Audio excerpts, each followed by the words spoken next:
Can you imagine a time when the entire steel industry of the United States came to a screeching halt? A time when the streets were filled with disgruntled workers, the air heavy with tension and uncertainty? Welcome to the story of the Great Steel Strike of 1919. In the midst of World War I, an alliance was formed. Industrial companies, labor unions, and the U.S. government found a common ground. They created the War Labor Board, a unique organization that promised to prevent strikes in exchange for better labor conditions. However, this alliance was as fragile as glass, and with the end of the war in November 1918, the truce shattered. A group of determined unions, including the American Federation of Labor and the Amalgamated Association of Iron, Steel, and Tin Workers, decided to take a stand. Their target? None other than U.S. Steel, the biggest employer in the nation, and a company that staunchly refused to recognize unions. The stage was set, and in September of 1919, they called for a nationwide strike.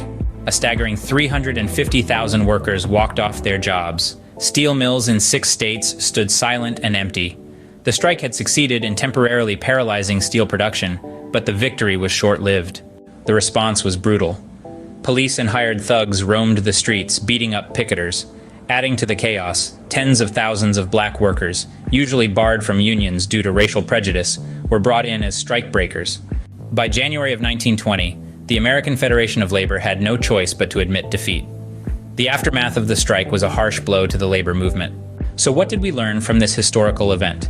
The Great Steel Strike of 1919 showcased the power of united labor action, but it also exposed the brutal lengths that corporations and governments would go to maintain control.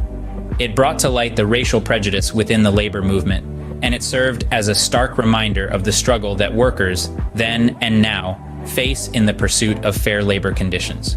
Even after 100 years, the echoes of the Great Steel Strike of 1919 reverberate in our present, shaping our understanding of labor relations, racial dynamics, and the balance of power.